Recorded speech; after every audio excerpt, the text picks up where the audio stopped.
Bonjour et bienvenue en Vendée, nous sommes à Saint-Laurent-sur-Sèvre, c'est ici qu'est mort il y a 300 ans Saint Louis-Marie Grignion de Montfort, prêtre, esclave de Jésus selon ses propres mots. Il fut un ardent missionnaire, un missionnaire apostolique avec une prédication de feu. Alors évidemment on connaît son Totus Tuus, tout à toi, tiré de son traité de la vraie dévotion à la Sainte Vierge et repris comme devise par Saint Jean-Paul de Beaucoup. Également prononce la prière de consécration à Jésus par Marie. Mais quand on vient ici, on se rend compte que beaucoup d'aspects de sa vie, de sa spiritualité, mais également de l'actualité de son message restent peu connus. Et bien c'est ce que nous allons découvrir au cours de cette émission Hors les murs, à travers des rencontres et des reportages. Alors les nombreux clochers ici attestent de la fécondité de la vie du père de Montfort.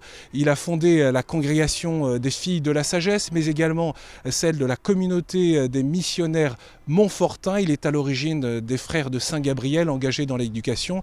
La famille montfortaine comporte également des fidèles laïcs, des religieux, des laïcs qui sont venus ici à Saint-Laurent-sur-Sèvre pour le tricentenaire.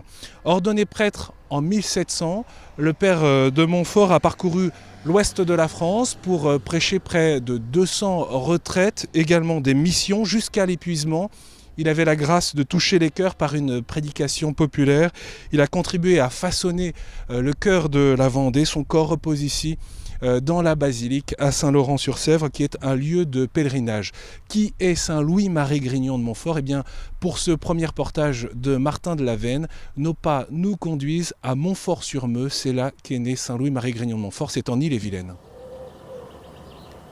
Louis Grignion naît le 31 janvier 1673 à Montfort-sur-Meux, près de Rennes. Aujourd'hui, sa maison natale rassemble une communauté de disciples du père de Montfort, constituée de novices, de pères montfortins et de frères de Saint-Gabriel.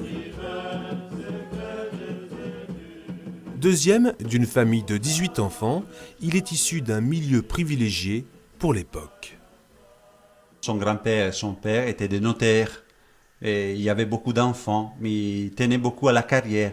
Et son papa était un peu fier, un peu orgueilleux, donc il tenait à la carrière tellement qu'après, ils sont partis d'ici, ils sont allés acheter un manoir pour grandir un peu la réputée, la renommée de la famille.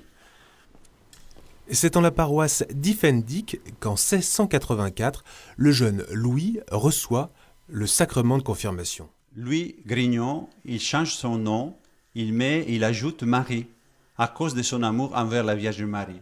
Et à 19 ans, en demandant la permission de ses parents, il part vers Paris pour répondre à cet appel et il traverse le pont de Cesson. Il y échange ses vêtements avec les pauvres et rejoint à Paris le petit séminaire de Saint-Sulpice, habillé comme un indigent. Il hésitait beaucoup d'accepter d'être ordonné parce qu'il se voyait indigne. Le mois de juin 1700, il est ordonné prêtre à Paris.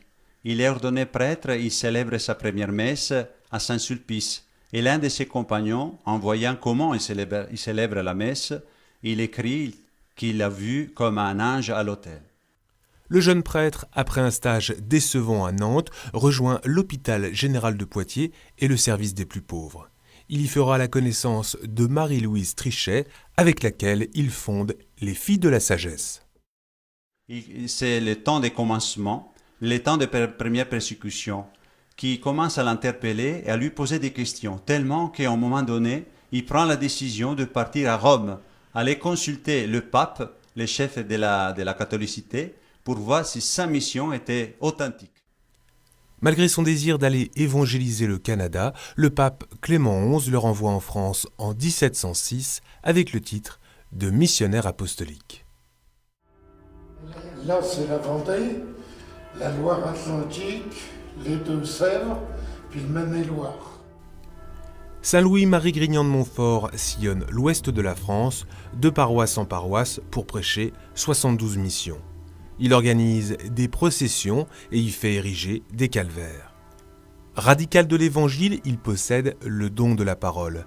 Très suivi par le peuple lors de ses missions, il provoque la jalousie du clergé et inquiète un épiscopat soucieux de conserver ses prérogatives, comme à Pontchâteau en 1709. Lors de ses missions, Saint Louis-Marie s'attache à réconcilier les cœurs et permet à chacun de renouveler la promesse de son baptême à travers un contrat d'alliance. Vers la fin de sa vie, il s'est rendu compte ce qu'il avait prêché, expérimenté aussi, il fallait le mettre par écrit pour les générations futures et peut-être aussi pour donner des outils à ses disciples. Et alors, par exemple, en 1712, il a rédigé le traité de la vraie dévotion qui avait comme titre « Préparation au règne de Jésus par Marie », justement pour synthétiser son expérience de la pédagogie mariale de sainteté à travers ses écrits. Sa dernière mission, c'est à Saint-Laurent-sur-Sèvre que Saint Louis-Marie Grignion de Montfort l'accomplit. Il a 43 ans. Après avoir prêché sur la douceur de Jésus, il s'alite, souffrant d'une pleurésie aiguë et rend l'âme le 28 avril 1716. Comme l'indique son épitaphe, il a été le père des pauvres, le défenseur de l'orphelin, le réconciliateur des pécheurs. Sa glorieuse mort a ressemblé à sa vie. Comme il avait vécu, il cessa de vivre.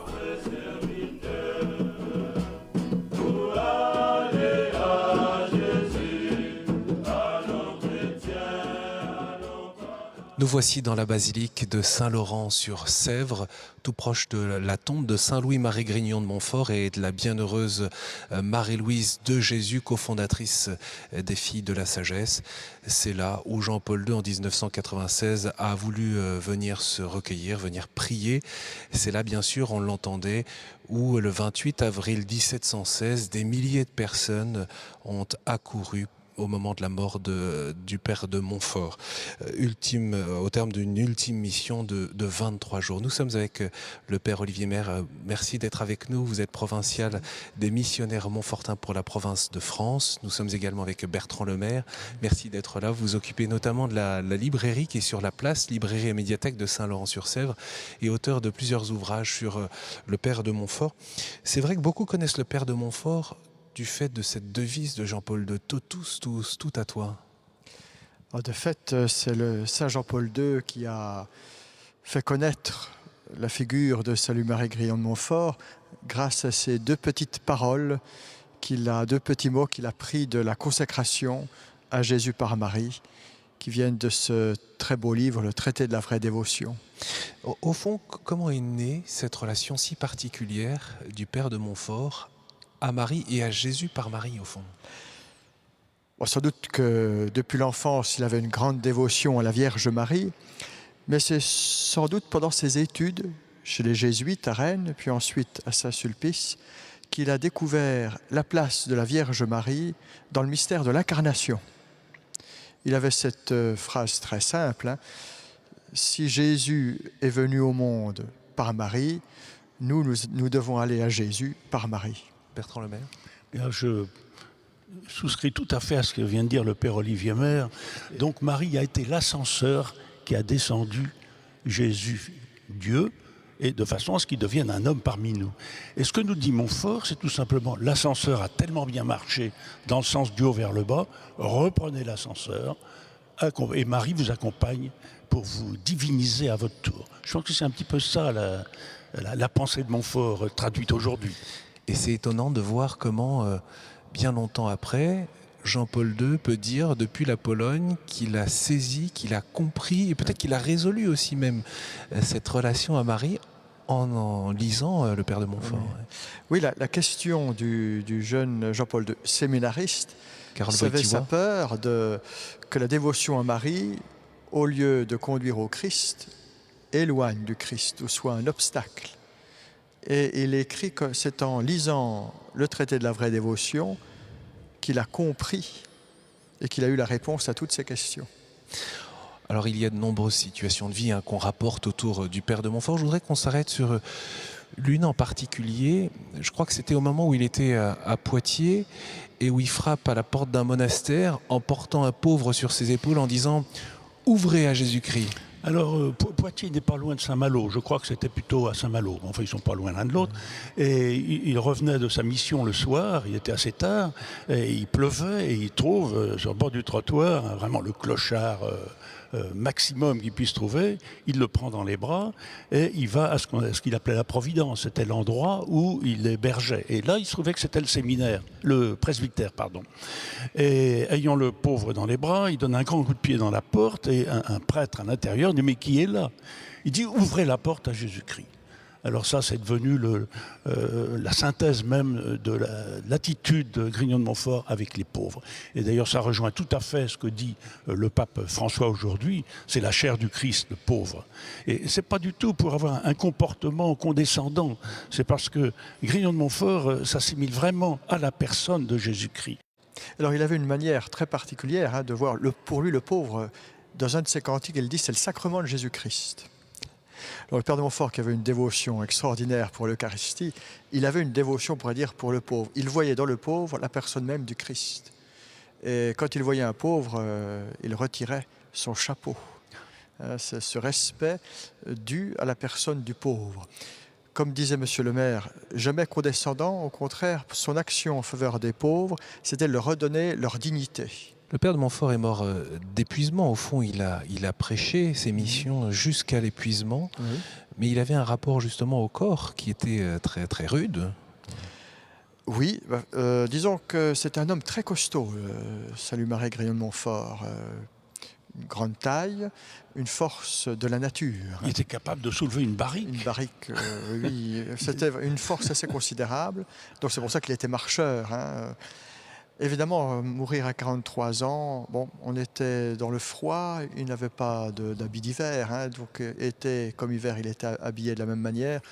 Donc on comprend qu'il soit mort de pleurésie. Alors, les protestants l'avaient quand même bien atteint dans son corps parce qu'il l'avait empoisonné à La Rochelle.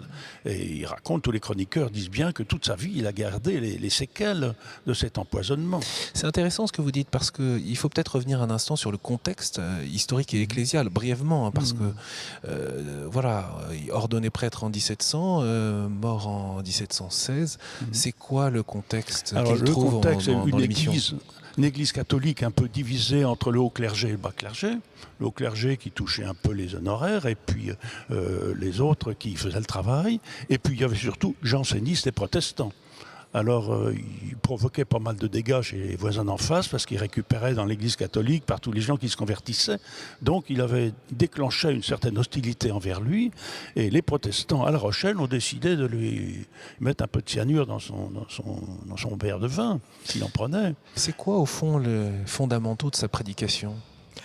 Alors, quand on a encore la chance d'avoir les sujets de ces sermons pendant le mois ou les 3 semaines de la mission, c'était un enseignement tout à fait, je dirais, classique de l'époque sur les grandes vérités de la foi. C'est une grande figure de l'école française de spiritualité. Voilà, oui. Alors, bien sûr, ces sermons au peuple, c'était le credo, vraiment le catéchisme, je dirais. Il n'y avait rien de très particulier dans cet enseignement de Salut Marie Grignion de Montfort. Oui. Par contre, il y avait des accents particuliers qui marquaient toute la mission. Et le premier élément, c'est la prédication autour du rosaire. Donc une prière que le père de Montfort voulait simple, accessible à tout le monde, avec toute une pédagogie qui préparait les gens à entrer dans la profondeur de cette prière. Et une prédication de feu qui était... Oui, c'est un grand prédicateur, vraiment qui touchait les cœurs. Il disait qu'une vraie prédication doit non seulement éclairer l'esprit, mais surtout toucher les cœurs pour amener à la conversion. Il invite aussi à renouveler les promesses du baptême. Oui, c'était l'ordre qu'il avait reçu du pape Clément XI. Quand il a été... Oui, parce qu'il y a eu de nombreux échecs dans sa vie quand même. Il a été mis à la porte, on peut dire, du diocèse de Poitiers en 1706. Et le père de Montfort était un peu, on peut l'imaginer, un peu perdu pour trouver la voie de sa mission. Donc il va à pied à Rome, en passant par Lorette, qui était le grand sanctuaire marial de l'époque.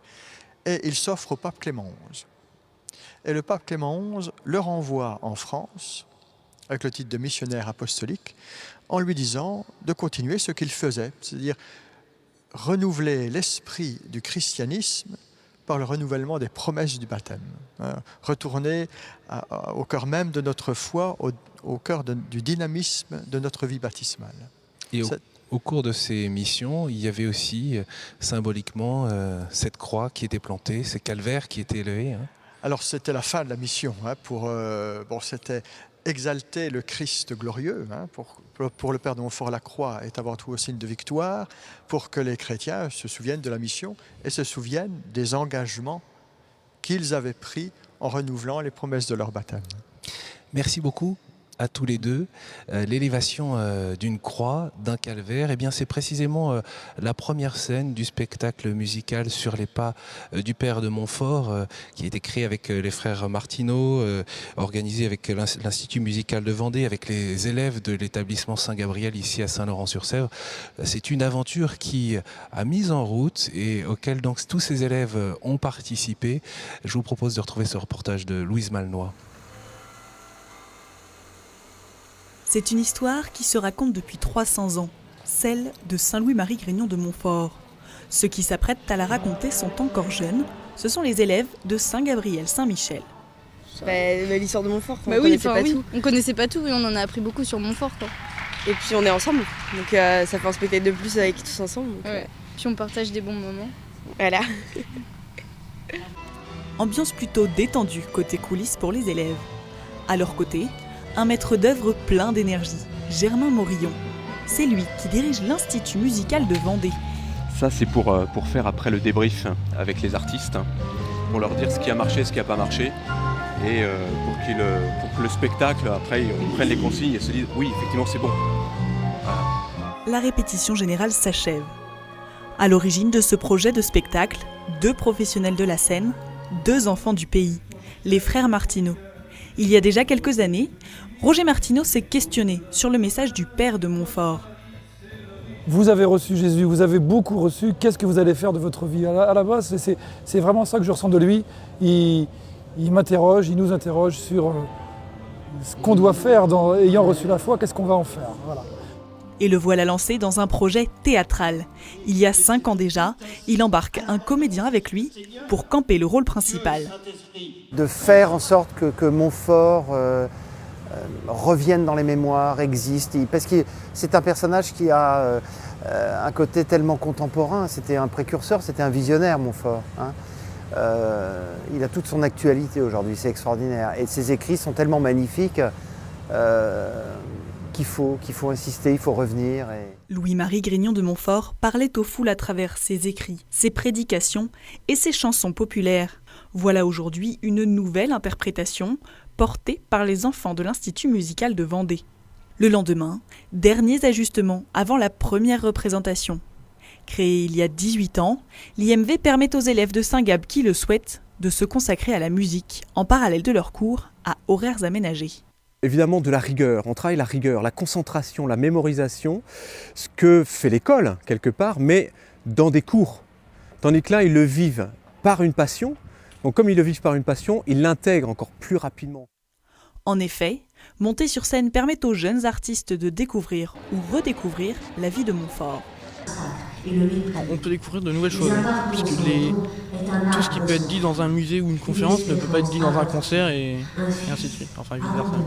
Ouais, ça m'apporte quelque chose parce que je le connaissais pas du tout avant et je trouve que c'est un très grand personnage et grâce à lui, c'est grâce à lui que je suis ici, quoi.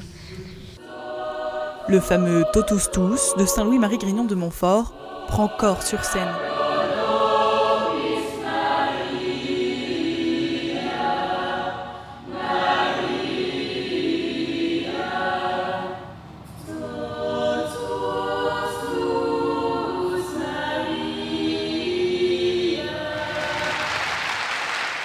Le public est conquis, la troupe aussi.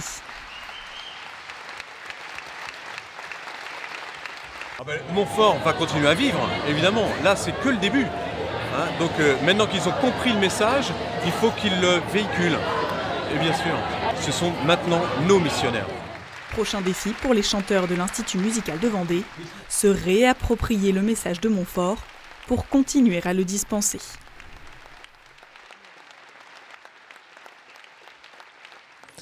Pour évoquer cette belle aventure de ce spectacle, nous sommes avec les frères Martineau, Patrice et Roger. Merci beaucoup d'être là. Depuis combien de temps d'ailleurs vous chantez ensemble, Patrice ? Ça doit faire 35 ans.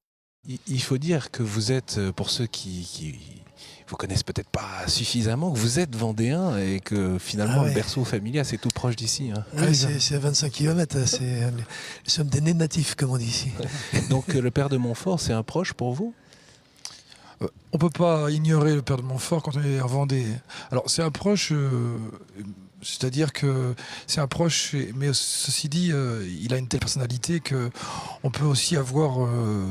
moi, dans un premier temps, par exemple, j'ai eu plutôt une répulsion par rapport à lui. Donc c'est pas tout de suite que j'ai intégré le père de Montfort. Il m'a fallu quand même du temps, puis peut-être aussi avec l'âge, des choses que j'ai mieux comprises. Voilà. Patrice ?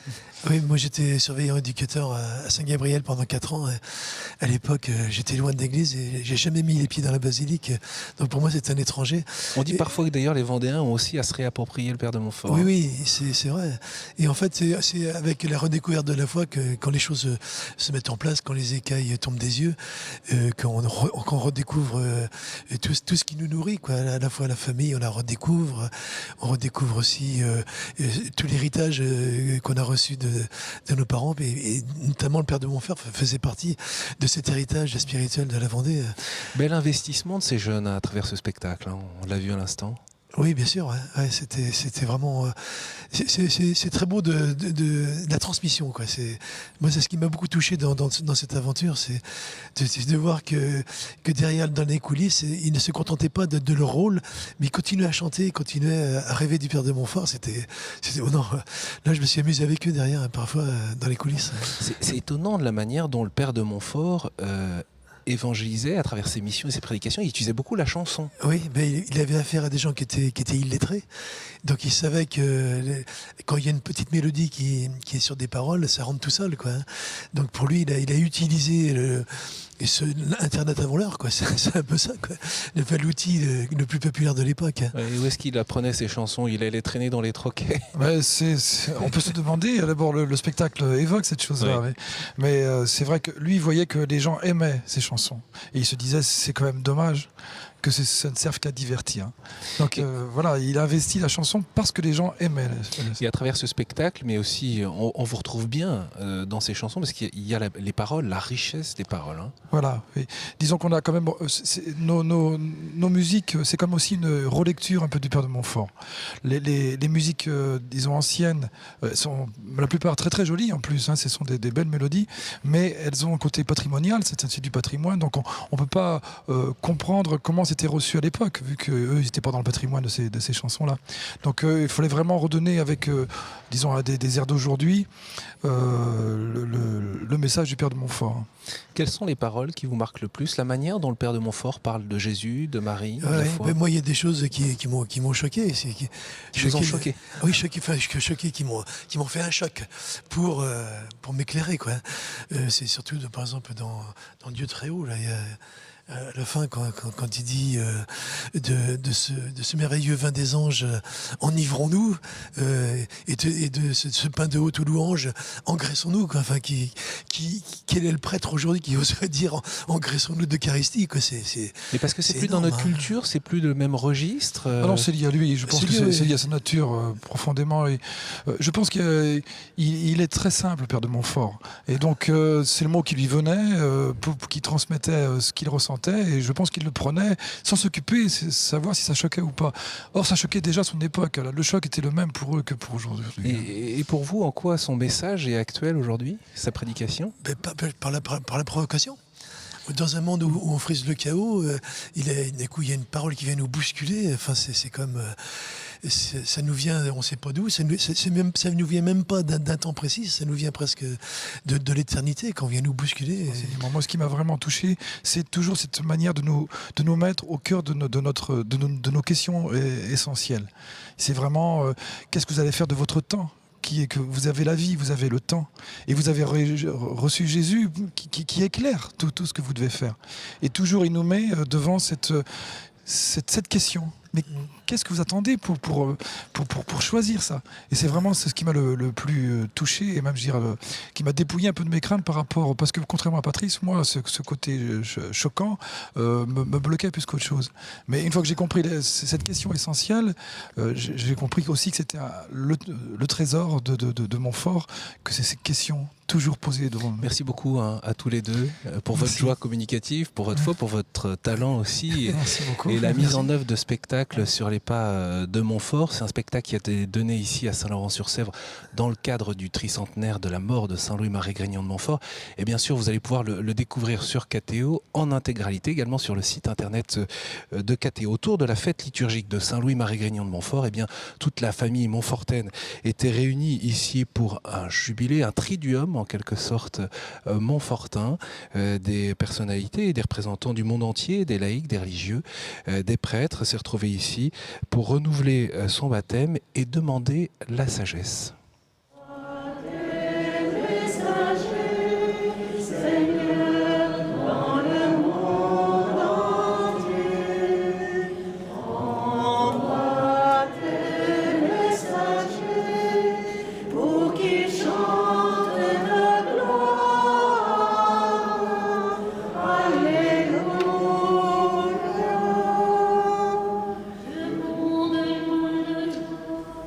Qu'est-ce que je vous demande? Libéros, des hommes libres de votre liberté, détachés, sans bien, sans embarras et sans soin.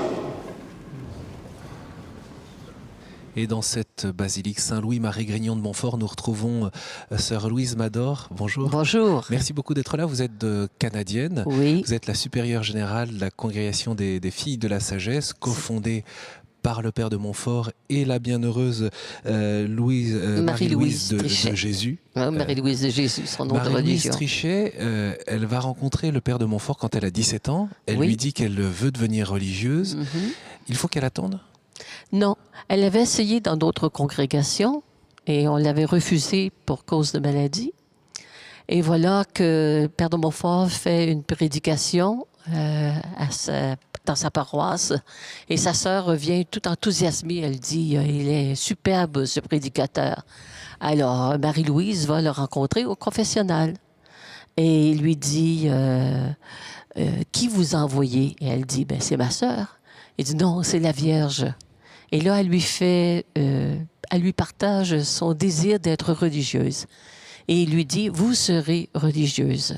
Et en 1703, le Père de Montfort lui remet cet habit des filles de la sagesse et donc à son prénom Marie-Louise il ajoute celui de Jésus. Celui de Jésus pour marquer sa consécration. Il y a ce tableau d'ailleurs juste à côté ce beau tableau qui a été donné au moment de la béatification du Père de Montfort. Oui. Elle reste seule pendant 10 ans. 10 ans. Comme quoi il ne faut pas se fier aux échecs immédiats ou peut-être même au succès immédiat. Non, parce que vraiment, Montfort gardait quand même une certaine correspondance avec elle, parce qu'il était très vagabond, le Père de Montfort. Mais il gardait une correspondance avec elle, comme la correspondance de l'époque, c'était pas toutes les semaines, et pas l'Internet, c'était pas dans les médias. Hein. Mais elle a quand même tenu avec sa cofondatrice à elle, ce qui était là dès le début, Catherine Brunet. Et dans un hôpital. Et l'hôpital de l'époque, c'était parmi les pauvres. Et c'est elle qui était la gouvernante de l'hôpital pendant un certain temps. Et Montfort, au bout de 10 ans, lui demande de tout quitter et s'en aller à La Rochelle. Et là, elle dit, comment quitter Poitiers parce qu'il y a tellement de besoins. Et Montfort lui dit, vous faites de grands biens ici, mais vous en ferez de plus grands là-bas. Quand elle est arrivée à La Rochelle, il n'y avait rien. Et ils se sont mis dans un petit taudis dans une caverne, vraiment, à Montbernage. Le Père de Montfort voulait une congrégation de femmes consacrée à Jésus-Christ sagesse. C'est ça. Il faut nous en dire plus parce qu'on le voit ici à la chapelle de la congrégation des filles de la sagesse. Il y a ce livre de la sagesse. D'où vient cette méditation et cet attrait du Père de Montfort pour les écrits sapientiaux? On dit que l'origine du texte de Montfort sur l'amour de la sagesse éternelle, qui est le livre dédié à la sagesse, viendrait de... Je l'ai d'ailleurs. Oui, vous l'avez d'ailleurs. ça rassemble vraiment toute la spiritualité montfortaine. Et ce livre vient d'exercices spirituels qu'il avait écrits pour une retraite de prêtre. Mais aussi, il vient surtout de son expérience profonde de Dieu. Parce que Montfort avait été rejeté complètement à Paris. Et il s'est retrouvé dans un petit résidu. Et il a vécu vraiment l'abandon total, complet. Et cette expérience d'être complètement dénudé, le rapprocher de Dieu, il a fait vivre l'expérience intime d'un Dieu qui le cherche et qui l'aime. Et c'est ce qui est merveilleux dans les livres sapientiaux. Les livres sapientiaux sont centrés sur l'être humain. Ils ne sont pas centrés sur Dieu. Et c'est plutôt Dieu qui est à la recherche de l'être humain au lieu de l'être humain qui est à la recherche de Dieu. Et ça part de l'expérience. Autrement dit, le vrai chemin qui conduit à Dieu, c'est le chemin de ton humanité, de ton expérience. Donc, les livres sapientiaux, et en particulier L'amour de la sagesse éternelle, reprend toute l'histoire du salut, mais à partir de la perspective de Dieu qui se penche sur l'être humain. Et de fait, au début, c'est merveilleux parce qu'il y a un conseil de la Trinité et qui dit, ben ça n'a pas l'air d'aller trop bien là en bas dans le monde, qu'est-ce qu'on va faire avec ça? Alors, qui va y aller? Et Jésus se présente au Père pour venir vivre cette proximité humaine, pour donner un sens à la vie de l'être humain. Et la sagesse peut être folie, en l'occurrence l'incarnation de Dieu. Et elle est folie dans deux sens. C'est ce qui a passionné Montfort. Elle est folie parce qu'elle est prête à tout pour l'être humain. Donc, de s'incarner, de se faire proche, en proximité, et la folie de la croix. Pour Montfort, la folie de la croix, c'est la folie de l'amour. C'est ce qui renverse l'entendement humain, qu'un Dieu veut se faire si proche, un Dieu aime tellement l'humanité qu'il veut se donner entièrement dans sa liberté jusqu'à mourir sur une croix, dans un abaissement total, comme dirait saint Paul. Lui, de condition divine, ne retint pas jalousement le rang qu'il égalait à Dieu, mais se fait obéissant jusqu'à la mort et la mort sur la croix. Et comment Montfort en parle concrètement dans ses retraites, ses prédications? Parce que c'est aussi cette invitation à rentrer dans cette sagesse. Oui, c'est l'invitation d'entrer dans cette sagesse dans le sens qu'il invite à rentrer dans cette expérience de Dieu dans le quotidien. Et de fait, par la consécration à Jésus par Marie, il nous invite que chaque jour, tout ce que nous vivons, nous le vivons en proximité avec Dieu, mais au service de l'autre. Et pour Montfort, les deux pôles se tiennent. Tu ne peux pas te séparer de l'un de l'autre. Alors, cet amour de la sagesse, elle s'incarne dans cette proximité de l'autre. Et il y avait ce don merveilleux de rassembler à la fois des gens de toutes les catégories de la société à collaborer ensemble. Et c'est ça qui est merveilleux. Parce que la sagesse, c'est une réflexion sur l'expérience humaine. Et souvent, on dit qu'il touchait les cœurs au confessionnal et quand il les rencontrait, parce qu'il était très proche de l'humanité des gens. Et je pense que c'est cela qui fait la grandeur de l'amour du Père de Montfort pour les pauvres, pour les gens qui étaient riches. C'était cet amour de cette humanité, cette reconnaissance que tu es Étienne, mais tu n'es pas juste Étienne, tu es une parcelle de Dieu. Et c'est ça qui est merveilleux. Amen. Ma sœur, est-ce que vous comprenez pourquoi aujourd'hui la prière de consécration à Jésus par Marie touche les cœurs et quelle invitation vous avez envie de faire pour justement pénétrer davantage encore et se laisser enseigner par cette sagesse? Cette consécration, elle a tout. Je pense qu'il y a beaucoup de gens qui la vivent à travers le monde sans trop savoir que ça vient des fois du Père de Montfort. Et c'est pour donner plein sens à la vie. Que tout ce que je vis a une portée de vie. choisis le chemin de la vie ou choisis le chemin de la mort. Et il nous dit, la sagesse, c'est le trésor le plus précieux. Donc, il nous invite chaque jour à travers une réflexion humaine, à travers de notre vie, de trouver c'est quoi notre chemin de vie. Parce que Dieu, ce qu'il veut, dans le fond, c'est notre bonheur. Mais quel est le chemin de vie pour toi, Étienne, pour moi, Louise? Il n'est pas le même. Mais comment on peut être éclairé de la parole de Dieu? Comment on peut être éclairé de la sagesse humaine aussi, qu'on réfléchit ensemble?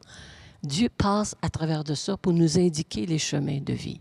Merci beaucoup, ma sœur. Ici, au cours de ces journées de ce tricentenaire, et notamment du Triduum, autour du tricentenaire de la mort de Saint Louis-Marie Grignion de Montfort, eh bien, de nombreux pèlerins ont passé la porte de la miséricorde de cette basilique. Je vous propose d'en retrouver quelques images.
À quelques centaines de mètres de la basilique Saint-Louis-Marie Grignion de Montfort se trouve l'établissement Saint-Gabriel Saint-Michel, un établissement fondé par les frères de Saint-Gabriel ici à Saint-Laurent-sur-Sèvre en 1838. Cet établissement accueille aujourd'hui plus de 1600 élèves, c'est le plus gros internat de Vendée. Je vous propose d'y découvrir comment se déploie ici la pédagogie montfortaine. Au cœur de Saint-Laurent-sur-Sèvre, l'ensemble scolaire Saint-Gabriel Saint-Michel, Saint-Gab pour les connaisseurs. Un collège, un lycée et des filières de l'enseignement supérieur, presque un petit village au cœur de cette ville de 3500 habitants. Dans ces grands bâtiments, les élèves pourraient vite se sentir anonymes et perdus. Mais ce n'est pas la politique de la maison. On cherche à les aider au mieux, on n'est pas dans l'autorité, non, on dialogue, on communique avec eux, et ça, je trouve ça extrêmement important. On ne peut pas enseigner sans être à l'écoute de leurs besoins, de ce qu'ils sont, et donc on peut s'adapter à chacun, et c'est ça que j'apprécie à Saint-Gab.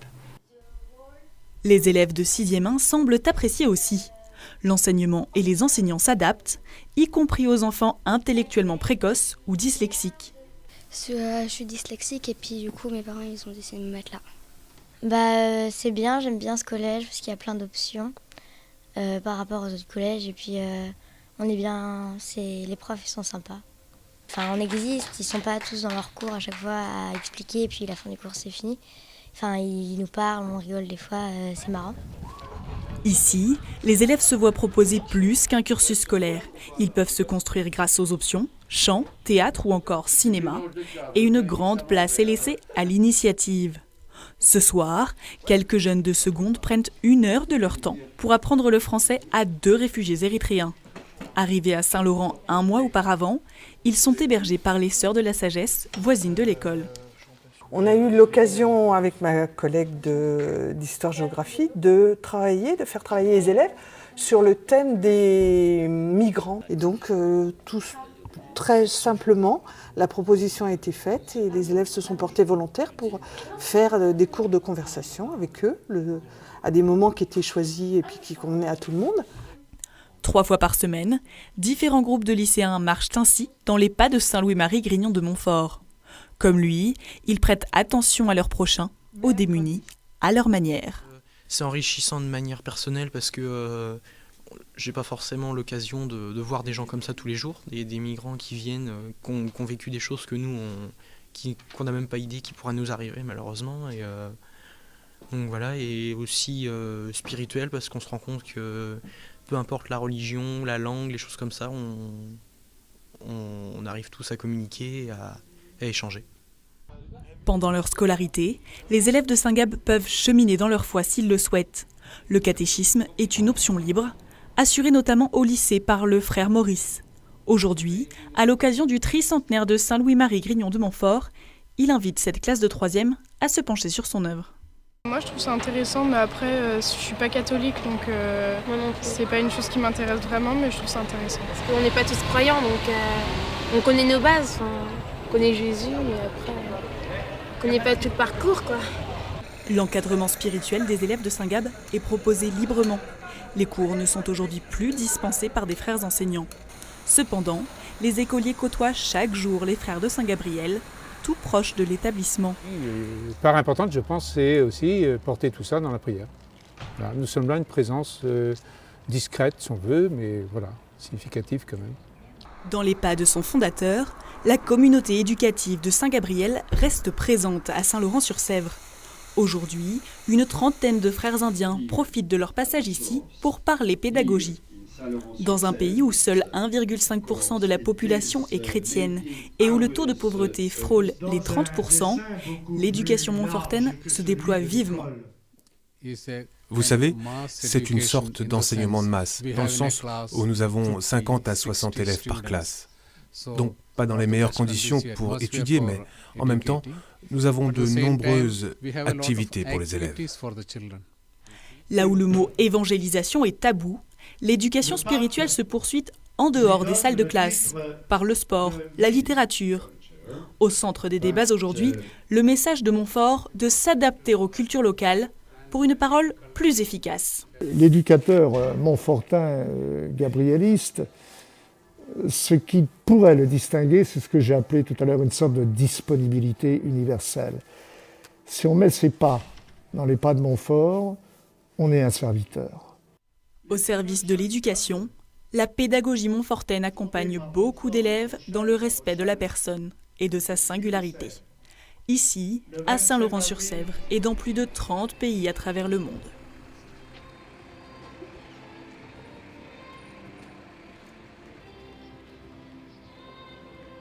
Voilà un aperçu de ce qui se vit dans un établissement lié à la spiritualité montfortaine dans cet établissement, donc Saint-Gabriel, Saint-Michel, ici à Saint-Laurent-sur-Sèvre. Nous sommes avec le frère Jean Friand. Merci beaucoup d'être avec nous. Vous avez été supérieur général des frères de Saint-Gabriel de 1988 à 2000 après de nombreuses responsabilités. Aujourd'hui, vous êtes supérieur de la communauté internationale qui s'est installée il y a peu de temps, septembre 2014, ici à Saint-Laurent-sur-Sèvre. Merci beaucoup d'être avec nous. Au fond, c'est marquant de voir cette attention aux jeunes, pour ceux qui sont chacun dans ces établissements. Oui, alors ça, c'est quand même notre vocation, notre mission. Nous sommes frères enseignants, frères éducateurs. Et ceci, depuis l'origine, depuis le temps du père de Montfort, il y a toujours eu des frères enseignants. Et ces expériences dans l'éducation, elles ont commencé avec ces écoles du temps du père de Montfort ? Voilà, ce qu'il a appelé les écoles charitables, c'est-à-dire gratuites, et qu'il a fondées à partir de 1714 à La Rochelle. Justement, cette attention et cet engagement dans l'éducation, ça a pris une importance particulière dans la famille montfortaine.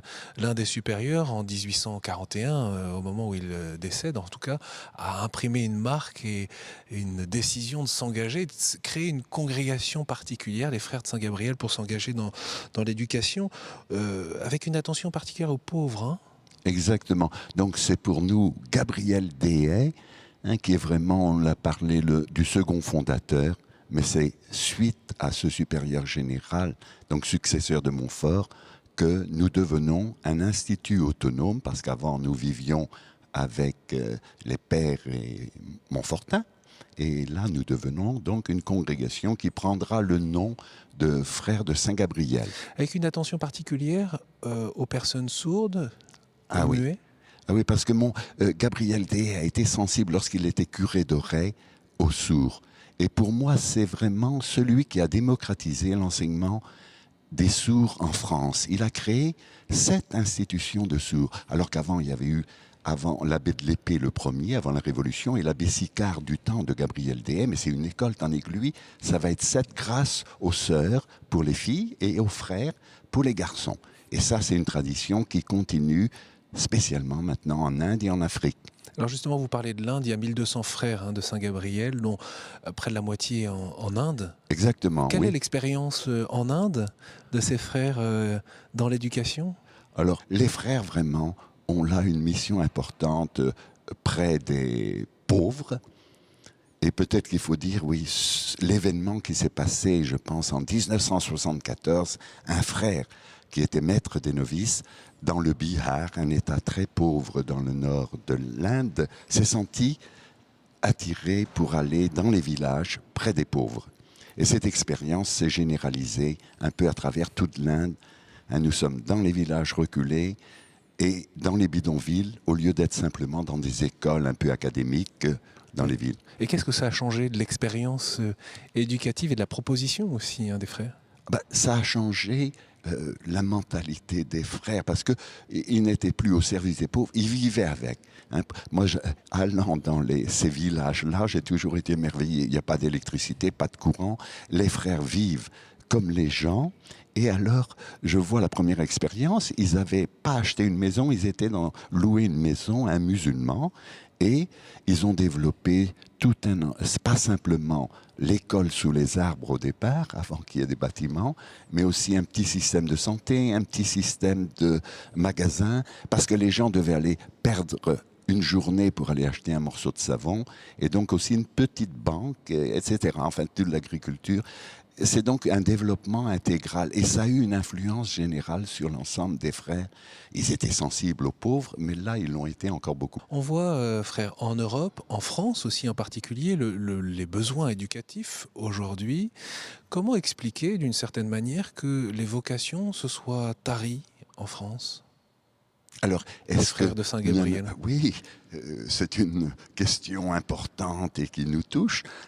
Et alors, je serais peut-être porté à dire, avons-nous été fidèles à ce charisme et à cette radicalité aussi du père de Montfort, que je découvre de plus en plus. Encore ? Ah oui, Parce que je n'ai jamais fini. Plus de 50 ans de vie religieuse. Et plus de 50 ans, oui. J'ai fêté mes 50 ans de vœux perpétuels, j'arrive à 60 ans dans un an. Non, c'est vrai que le père de Montfort, on n'a pas fini de le découvrir et... Donc, pour moi, je me dis sans doute que cette fidélité au père de Montfort et cette aptitude à s'adapter, peut-être qu'on est resté trop dans des écoles classiques, être éducateur, aller vers les quartiers défavorisés, on n'a pas fait ce cheminement et peut-être le fait que l'éducation nationale reprenait, que les laïcs... Parce qu'on a peut-être été trop éducateurs, frère que plus frère éducateur. Et donc, quand on a vu que éducateur, ça pouvait se faire sans être frère, que les laïcs pouvaient l'assurer, on a peut-être laissé la place. Alors, j'espère que ce n'est quand même pas une fin de série. En tout cas, les frères nous rejoignent, en particulier dans ma communauté internationale. J'ai l'avantage de vivre avec 2 frères indiens et 2 frères africains jeunes, qui rejoignent les jeunes d'ici, qui leur parlent. Parce que notre difficulté, c'est maintenant de rejoindre les jeunes, alors que nous avons l'âge d'être leur grand-père. Ça, c'est une des difficultés. Quel est le fruit de votre prière aujourd'hui et de votre réflexion, vous qui êtes maintenant, après ces nombreuses responsabilités, toute votre vie, revenu à Saint-Laurent-sur-Sèvre, le lieu des départs, en quelque sorte, du démarrage, de fondation Oui, pour moi, je me dis, c'est une grande grâce. C'est ici que j'ai commencé à enseigner, donc en 58, tout jeune, 20 ans. Il s'en est passé des choses. Oui, alors depuis, il s'en est passé des choses. Et je suis heureux de revenir dans cet établissement et de voir quand même qu'il y a toute une vigueur, toute une vie qui se poursuit, et d'être membre, d'être aussi participant à tout ce qui se passe. Je suis dans le conseil de direction de l'établissement, donc je suis témoin de très belles choses. Et je crois que la venue des frères, cette communauté, a boosté, a stimulé aussi cette l'ensemble de réinstallation l'équipe. en quelque sorte. Exactement, parce que l'établissement est très international aussi. Un dernier mot, frère, avant de vous quitter. On sait que les communautés nouvelles, je le disais dans cette émission, la consécration à Jésus par Marie marque beaucoup. Aussi, Marthe Robin était très attachée les foyers de charité à Saint-Louis-Marie-Grignon de Montfort. Comment expliquer ça ? et peut-être quel est votre conseil pour ceux qui souhaiteraient aller plus loin pour découvrir le Père de Montfort? Il semble que la spiritualité montfortaine n'est peut-être pas encore suffisamment découverte, donc elle est à approfondir, mais beaucoup de gens vivent de la consécration montfortaine. Peut-être faut-il aller plus loin, et que Montfort est peut-être l'homme du XXIe siècle. On peut penser à sa traité de la vraie dévotion qui n'a été découvert que 130 ans. Et peut-être qu'après avoir été écrit. Et je dirais, le Père de Montfort est mort il y a 300 ans, mais on ne l'a peut-être pas encore découvert. Et il y a le secret de Marie qui est en quelque sorte un petit peu plus accessible que le traité de la vraie dévotion. Ça c'est sûr. Et donc c'est ce secret de Marie qui s'est trouvé un jour sur le lit de Marthe Robin. Le Père Finet vient la voir et dit « Mais qu'est-ce que c'est que ça ?» Elle dit « La Sainte Vierge ». Et ça a été le point de départ de cet enseignement dans les foyers de charité, de la spiritualité mariale. Je peux dire que moi, avec 68 et tout ça, j'avais un peu perdu ma spiritualité montfortaine mariale. Et c'est en foyer de charité que moi, Frère de Saint-Gabriel, j'ai redécouvert ma spiritualité de base. Merci beaucoup en tout cas pour votre message d'espérance, frère. Bien sûr, au cours de ces journées à Saint-Laurent-sur-Sèvre, eh bien, ici de nombreux religieux, des laïcs se sont retrouvés pour ce tricentenaire de la mort de Saint-Louis-Marie Grignion de Montfort. Et puis il y a eu cette messe solennelle le 28 avril, c'est le jour de la fête liturgique du Saint, mais c'est aussi le jour de sa mort, le 28 avril 1716. Ici dans cette basilique, eh bien, c'est Monseigneur Castel, évêque de Luçon, qui présidait la messe. Je vous propose d'en retrouver quelques instants.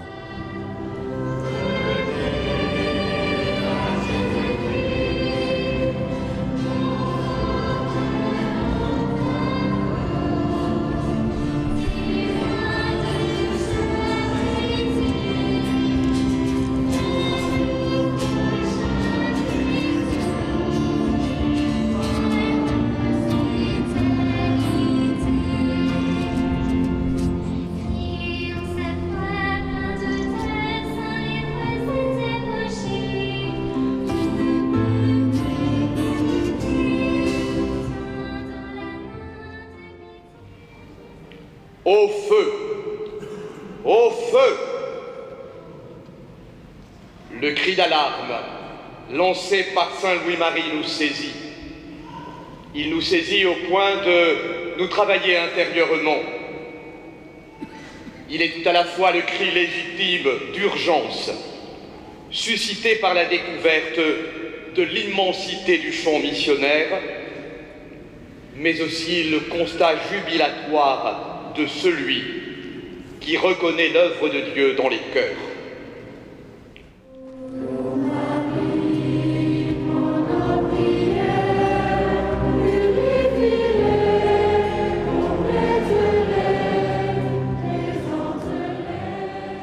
On arrive au terme de cette émission consacrée à Saint-Louis-Marie Grignion de Montfort sur cette esplanade devant la basilique. C'est une invitation à venir en pèlerinage ici, à mieux comprendre, mieux saisir et prier Saint-Louis-Marie Grignion de Montfort. On peut garder en tête cette invitation, ouvrez à Jésus-Christ. Je tiens à remercier la famille Montfortaine pour son accueil ici à Saint-Laurent-sur-Sèvre, également l'Institut musical de Vendée, au frère Martineau qui nous a invités à venir. Merci à l'équipe de KTO mobilisée pour vous faire vivre ce tricentenaire de la mort du Père de Montfort. Bien sûr, vous retrouvez sur KTO Monseigneur Alain Castet dans l'émission La vie des diocèses et puis l'intégralité du spectacle sur les pas du Père de Montfort. C'est sur KTO, également sur le site internet de KTO. Merci beaucoup à vous pour votre fidélité et à très bientôt.